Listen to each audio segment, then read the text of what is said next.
Let's go, girls. Welcome to Talk Wealthy to Me. I'm Michelle Taylor, founder of Women in Wealth. From breaking money myths to building wealth and achieving financial freedom, we're here to empower you to create your own path. Talk Wealthy. Now, join the conversation and let's change the way women think and feel about money. Okay, ready? Hey, everybody. Welcome back to the Talk Wealthy to Me podcast. I'm Michelle Taylor, your host, and I am so happy that you're here. I've talked a lot about this, but growing up, I struggled to find my way financially, despite having two parents that did all of the right things, but weren't really teaching me a lot about how money worked. And I remember buying money magazines, trying to figure it out on my own because I knew I needed it, but I didn't even know where to start finding the information I was looking for. So, for example, my mom and dad both showed me money was a powerful tool, but I grew up thinking that I had to save and protect every penny that I got and also still try and have fun with some of the money that I was bringing in as I got older. And I think that scarcity mindset is what led me to feel like it was a feast or famine situation. And I'm hoping that we can prevent that just by talking through some great strategies today. Money is important and it is a tool that we all need, but there are strategies that make it go further and make you feel confident in what you're doing with it every single day. So today, I want to spend some time busting money myths that you may be carrying with you and comb through things and find the strategies that actually work. So let's start with the first example that I want to go spend some time on. And that is really just thinking that you have to be extremely frugal with every penny that comes in. I don't know about you guys, but I remember growing up and we would go to the grocery store or go to Target, although I don't even think Target was around when I was this young. But I remember walking around and everything I asked my mom or dad or grandmother for, I always got a no because it was just something extra. And I think women in general tend to be so much more frugal with how we're spending our money because we allow an emotional tie a little bit more frequently than some of our guy counterparts do. But it doesn't serve us. And I know now, even with my own children, I'm almost trying to right the wrong there and have to autocorrect myself because I want to buy them all of the things to make up for the missed surprises and extras that I wasn't getting when I was little. So how do you find the right balance? Well, first of all, operating in that scarcity or a very frugal mindset is costing us so much, ladies. We are missing out on opportunities. We are probably more stressed about where our money is going and how we're spending it, and really not operating from an abundance mentality. And I truly believe that what you put out in the world is what you get back. So we need to look at the approach that we're taking with money and understand that, yes, we want to be smart with our money. We don't want to spend on things that aren't valuable, but we want to give ourselves permission to enjoy everything that we have and we're working towards. One of the ways to do that is really tying your money back to purpose. Tying it to the things that are in alignment with what is most important to you. For example, if you work really hard day in and day out and spending time with your family is what brings you joy, give yourself the permission to spend your money on experiences. I don't believe that it has to be this feast or famine approach. I think that we can find a good middle ground that is going to stay true to what we need to do to accomplish those short, mid, and long-term goals. But the short-term goal is equally as important as the long-term. So really understanding why you're doing all of this, what your goals are financially is so important. So if it's something like being able to go out with your friends once a month and have fun and not think about what you're spending, work towards that. If it's allowing yourself to go to Starbucks every day, wink, wink, like it is for me, allow yourself those things.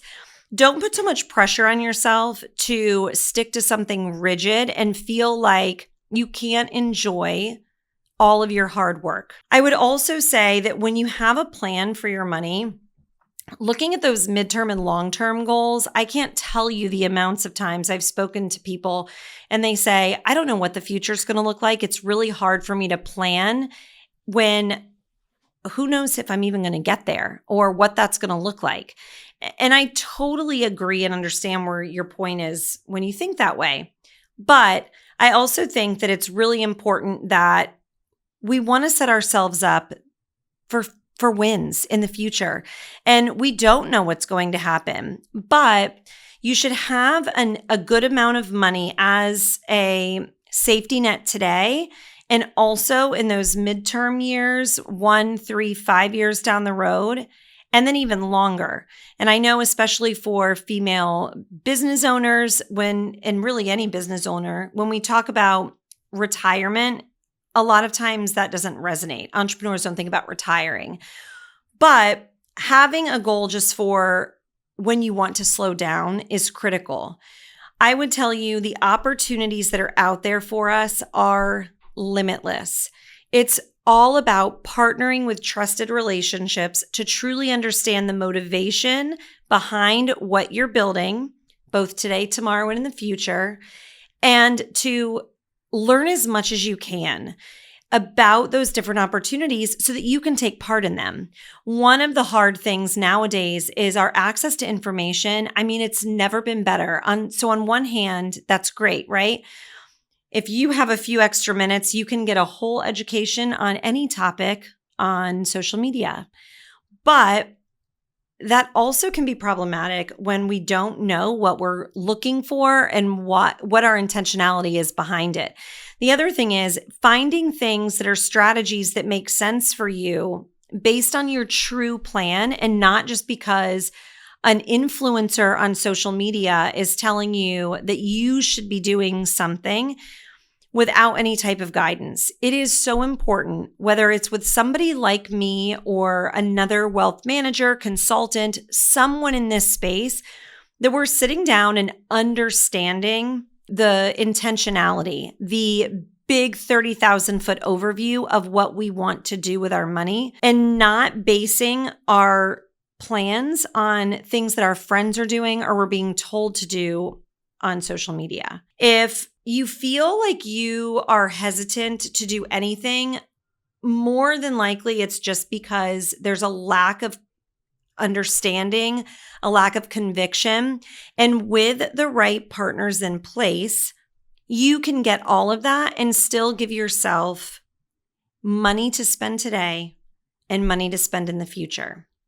Another one of my most frustrating money habits that I would love for you all to think bigger and broader on is around how much cash you actually need to be sitting on. Ladies, we have got to do better. We've got to have the conversations. So if you're going on to any social media platforms or talking to friends, I can't tell you how often I hear, I should have 3 months emergency savings set aside, right?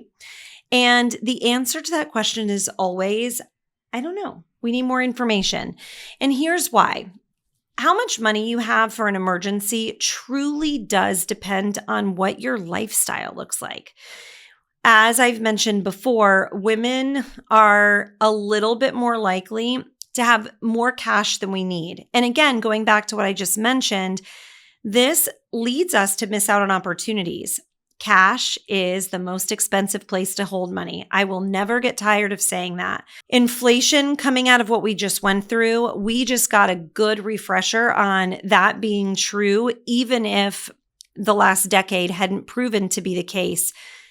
At 8%, it gets us to pay attention, right? If your money is sitting in cash and not working for you while you're sleeping, you are missing the boat. If we're talking about even high yield savings accounts, investment accounts, bonds, real estate, there are so many ways for your cash to grow for you, and just put it to work. Don't let it be that lazy young sibling or kid that never goes and flies the coop and is always sitting at home that you're still supporting. Keeping your money in cash is kind of like that. So don't let the fear of not having enough for an emergency hold you back from growing true wealth. You're not going to save your way there. When you're thinking about this, I want you to think of a couple of things. One, if you are a W-2 income and your job is pretty steady, especially if you're married, you probably don't need as much in cash as, say, somebody who's a business owner would. And I know that that may sound scary. And ultimately, I never want you to do things that are going to make you truly uncomfortable. But you have to ask yourself this question. If a true emergency were to come up, how many of those emergencies are going to cost you $20,000, $30,000? And if you start looking at what your expenses are for 3 months and you've got a family, it's very likely that that could be $10,000 a month for some of you, if not more. So to sit on that kind of cash would be so detrimental. Something that would be a little bit more thoughtful is putting your money in a high yield savings account or even a CD where the terms may be shorter. And there are many different types of CDs that you can go into or different bond strategies, but you can ultimately get to your money. It's not invested per se in the market and it's accessible. And that's what we're trying to make sure is checking the box, right? Is that it's accessible to you. Did you know that when you're thinking about money on hand, you can actually count investment accounts that are not tied to retirement because you can sell them quickly if you needed to get the cash you need. So with that being said, you really want to sit down and think through a couple of things. One, how consistent is your income? If it is based on commission or you are highly compensated for sales goals, you may want to have a bit more. The idea is that you want to create consistency. The thing that leads women more than anyone to make decisions about their money when it's very much based in emotion is they're afraid or fearful. And if you've got income that's inconsistent, when it comes in and it is a feast, it's very easy to take those big chunks of money and try and do things with them that are fun and to celebrate. I love that. And I think that we should. But you definitely want to have more on the emergency side of things because there could be a month or 2 months.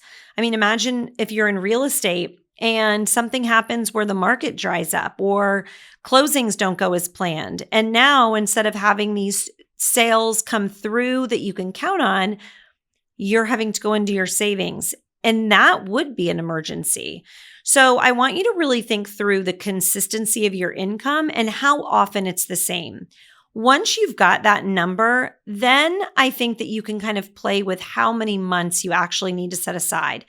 In my opinion, business owners and people that are heavily compensated with commissions or big windfalls due to sales goals, I would even say maybe having 3 to 6 months of your fixed expenses set aside.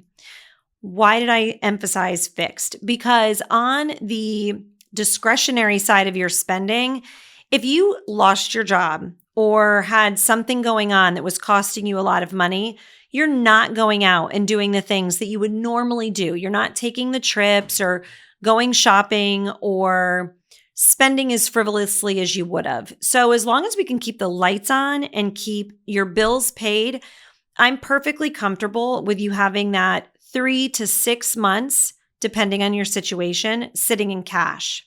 Okay, so this is one of my favorites. Myth number 3, that credit cards are bad. And ladies, I have been in that boat where I'm waking up in the middle of the night and terrified because of something that I had purchased and not knowing how I was going to pay for it. And if you've been there, if you're there right now, there is nothing worse than that. So yes, credit card abuse is the worst, and it does nothing but stress you out and make life really difficult. However, if you can build some discipline around credit card use, it can be amazing. One of my favorite things to do is travel, and I love that I can use my credit card like a debit card and know that I'm going to pay it off every single month. And I'm going to get points that are going to help me do something that I was already going to do, but for free. So I'm sure you guys have heard the term compounding interest before. And thankfully, I'm not in that situation of being in credit card debt anymore. And for any of you all that have been there or are there, that same feeling of I'm paying this bill and it's never going away, that's because the interest is compounding, but in somebody else's favor. What we want to do is build strategies that compound interest in your favor. And that's where investing in bonds and real estate and a million different things are going to get you returns on your money, and it's going to compound over time. So I want you to really understand that debt is a tool that if used appropriately, it can be a game changer for what you want to do financially. Some of those big family names that we grew up hearing, Walt Disney, the Vanderbilts, the Rockefellers, all of these big families, they leveraged other people's money to make money for themselves. This brings me to a good point. People ask all the time, oh, should I pay off my house? My answer is always, not necessarily. And I know for a lot of you, my dad is a perfect example. It was so important to him that he wanted to have his house paid off. And if that's how you feel, that's okay, right? This is your money journey. But I would challenge you to think through a couple of things. If you have debt that's tied to an asset, it's not a bad debt. And what I mean by that is if you have your home that, let's say you're paying 3.5%, 4.5% interest, that we got those house market rates a couple of years ago, not today. But if you're getting that great of an interest rate on your mortgage, why be in a hurry to pay that off when you can take those same dollars and invest them somewhere where they're going to make you 10, 12, 15%? You're going to come out ahead of the game. The other thing about paying off any kind of real estate is, God forbid something happened and you need money. It is not as easy to go into accounts and transfer, right? You have to refinance your house. You need to have a HELOC, a home equity line of credit. And those aren't easy to set up. So access to capital, again, whether you're a business owner or just W-2 and running your family's finances, having cash readily available to take advantage of opportunities is a game changer for building wealth. Now, when you're thinking about credit cards, there are a million. I love to use the tool NerdWallet. And if you have never done that, definitely check it out because you can search credit cards based on the criteria that's most important to you. The number one thing here is discipline. So if you are interested and you believe that you have the discipline to manage credit cards effectively, there are a million different ways that you can use these to your benefit. One is travel. Everybody talks about travel, and that's great. A lot of these cards, though, that have travel perks, you want to pay attention to because they come with high annual fees. But I'll use my American Express card, for example. There's a pretty big fee there. However, there are a lot of incentives like paying for Netflix or Hulu or getting an airline credit for $200 a year for checked bags. You want to pay attention to things like that because if you are going to actually implement the things that they're offering you, the card will be free and pay for itself. And then you're getting those miles. And traveling and not coming out of your pocket, but coming at the expense of the credit card company because they reward loyalty. You can also stack credit cards. So if traveling is really important, but you're only getting a set amount of points per dollar, you can always look at another card. So there's a different type of American Express that gives you more points per dollar. It's not as great for travel, but it's great for everything else. That's called stacking credit cards. And it's, again, a great tool if you know that every month you're only going to spend what you can afford to send back. None of this matters if the interest that you're accruing is something that you're paying the credit card. Then that shift of compounding money goes to them instead of you. There's cashback credit cards. There are all sorts of different things out there. I would encourage you to try and pick one of the big, Visa with your bank, MasterCard, American Express, Discover, instead of looking at any kind of store or retail cards. Typically, those are going to be super high interest rates and they're not going to give you the perks that make it worth it. Don't ever sign up for 10% off of a purchase as an emotional quick thing because you're using a card that is at a store that you love.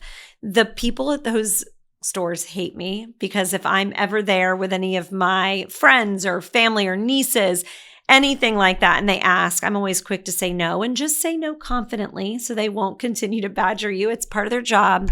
But it's definitely, I would say, I don't think there's ever an example where it would make sense to do that. Credit cards and leveraging other people's money in the way of debt are not bad. It's a great tool as long as you've got the discipline to do it in a responsible way. I want to take a second before I move on to go back to the mortgage question and paying that off. Another thing to consider besides losing the access to your capital is, guys, I seriously doubt we're ever going to see a time where mortgages are 2.5% or 3%. And if we do see that, it's going to be a long time from now. So you want to make sure that you're thinking through that and don't do anything to your mortgage if you've got a low rate. In fact, I've talked to several clients that are close to paying off a house, and I'm encouraging them to keep it and rent it and using a home equity line to potentially go out and buy more real estate because 2% and 3% interest rates are nothing we're going to see again. Not to mention that for a lot of people, saving money in taxes is a huge goal for you every year, like it is for me, I'm sure. And the interest rate that you're paying on your mortgage is something that you are able to deduct on your taxes. So it's almost like a double whammy. When you're paying off a mortgage, you're paying off an interest rate that you'll never see again. You're losing access to that capital and liquidity to take advantage of other opportunities that can grow your wealth. And you're reducing what you are actually able to leverage from a tax strategy standpoint. So there really is no good argument unless you're really committed to it, like my dad was. But that also comes back to mindset. I think that as generations evolve, we have kind of learned that most of us don't buy one house and stay in it for 30 years. We are moving a couple of times in our lives and really learning how to work real estate into an overall investment strategy. So with that being said, why be in a hurry to sell something, to pay something off that you're going to likely sell? Doesn't make a lot of sense. The money can be spent in other places, invested other places to give you a better chance at building wealth, and not only wealth, but generational wealth. Okay, so let's stay in the vein of real estate here for a second. One of the other myths that's getting a lot of attention that I wanted to cover is that buying is always better than renting. And we can use this in regard to real estate, but also with cars. I get asked all the time, what is better, to buy or lease a car? And we always think that we want to buy and accumulate assets. And for the most part, that's true. But it really also depends on your situation. So let me give you an example. Let's say that you're moving and you find this great house and you want to buy it, but you're also in a job that may take you on another move. And maybe you're single and thinking about buying, but hoping to get married in the near future. I think that we need to consider where you're at in your life and what your financial stretch can be. So, what do I mean by that? I will say, as a homeowner myself, there are a lot of unexpected expenses that come with owning real estate. And same thing would go for a car. When you own the asset, the buck stops with you. And if you find that you're always running your month-to-month budget and you're strapped, it might not make sense for you to take on the added pressure of having no backup plan because you're the homeowner, especially if you're not sure you're in a place that you want to be forever. Renting is always a good option. And I think that now more than ever, there's a lot of talk about this on social media and with a lot of the Gen X people that I know. And it's interesting because, a long time ago, that was the American dream. It was to buy the house, have the 2.5 kids, white picket fence. But things have changed. Our world has changed. We are much more nomadic and not living in the same place for our entire lives.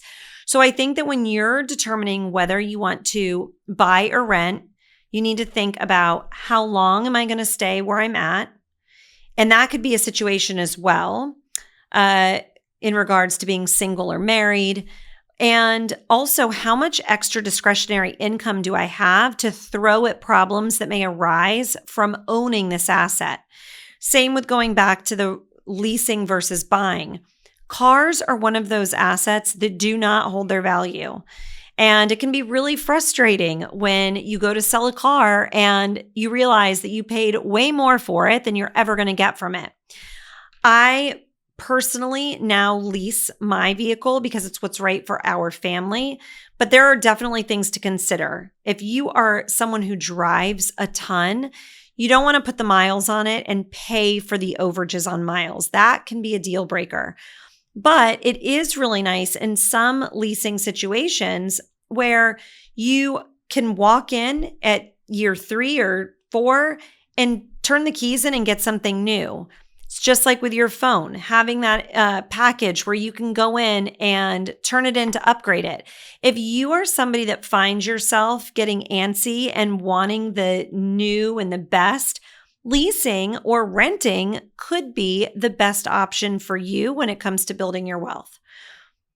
If you're somebody who wants to see an asset and knows that they are settled in their life, their car, they want to keep, they don't care about having something new every couple of years, you drive a ton of miles, you've got little rascals that may make a mess in the back seat like I did before I decided to start leasing, those are all good things to consider. But I think that we are doing ourselves a disservice when we think about buying being the only way to go and renting and or leasing as being second best.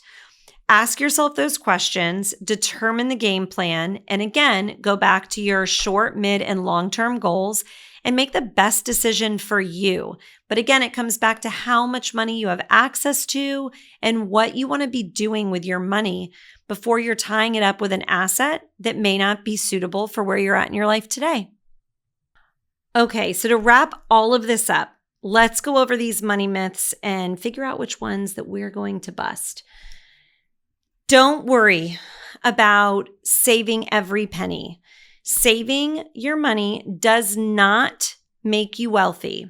You want to have access to cash. You want to make sure that you're not leaning on credit cards because you don't have enough in your emergency account. But ladies, we've got to do better here. We have got to put our money to work for us, and there's a million places that we can do that. Secondly, that 3-month reserve rule. Don't assume anything that you hear is meant for you unless you do your research. When you're thinking through this particular one, remember, it matters on your situation. Who are you responsible for every month? What your fixed expenses are? What kind of income you have? Are you a business owner? These are the things that you need to be thinking through to determine truly how much money you need to have set aside for an emergency. And remember, how many emergencies are really $30,000, $40,000, $50,000? And I know those numbers sound big, but I promise you, girls, there are so many women out there that we are sitting on too much. Let's change the narrative and put the money to work for us while still feeling comfortable with what we have. The third myth is that credit cards are bad. And you guys, this is the one that has haunted me for my whole life.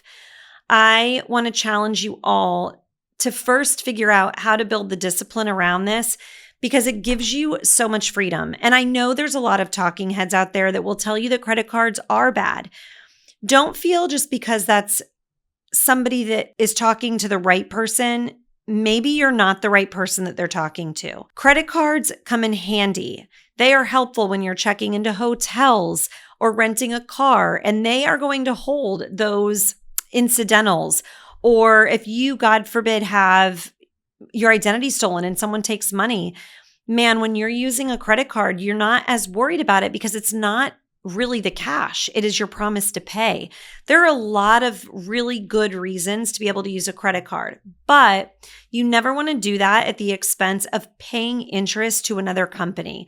Remember, when it comes to compounding interest, you don't want to be using that for somebody else's benefit. We want to build out a situation where you're using it for your own.